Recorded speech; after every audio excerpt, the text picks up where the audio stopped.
جب اللہ تمہارے دل سے کسی چیز کا خیال نہیں نکالتا تو وہ اسی چیز کو تمہاری حقیقت بنا دیتا ہے۔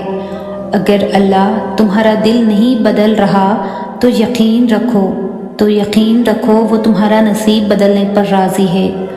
دراصل کچھ مانگنے والی ادائیں ہی ایسی ہوتی ہے جو اسے بہت پیاری لگتی ہے۔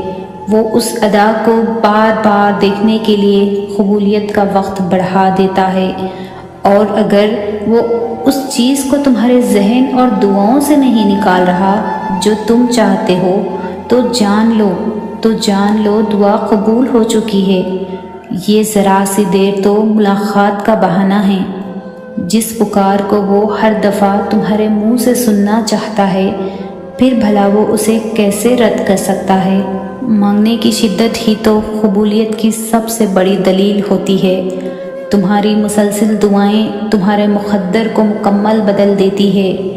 جب اللہ کو تمہارے مانگنے کا انداز پسند آ جاتا ہے نا، تب وہ دینے میں ذرا سی تاخیر کر دیتا ہے تاکہ تمہاری آواز اسے بار بار سنائی دیتی رہے، اور پھر اگر تم ایک ہی دعا بار بار مانگ رہے ہو تو جان لو کہ تم سفر میں ہو ابھی۔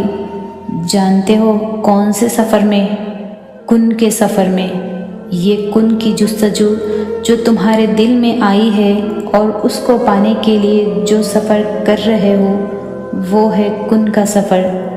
تمہارا دل تھک چکا ہے مگر یہی کہہ رہا ہے کہ تیرا رب کن فرمائے گا ایک نہ ایک دن ضرور، اور تیری زندگی ضرور موڑ دے گا۔ غموں سے ایک دن نجات ضرور مل جائے گی۔ تمہارا رب جانتا ہے کہ تمہارا اس کے سوا کوئی سننے والا نہیں ہے، تو جب وہ یہ دیکھتا ہے نا کہ میرا بندہ محنت کر رہا ہے، صبر کر رہا ہے، توکل کر رہا ہے، تو پھر وہ کن فرمانے میں دیر نہیں کرتا، اور تم جو یہ سفر کر رہے ہو اس کی منزل صرف کن ہی ہوتی ہے۔ شرط بس یہ ہے کہ اس راستے پر تمہیں بھٹکنا نہیں ہے، رکنا نہیں ہے، چلتے رہنا ہے، اور کسی سے راستہ نہیں پوچھنا کہ یہ راستہ صحیح ہے یا نہیں۔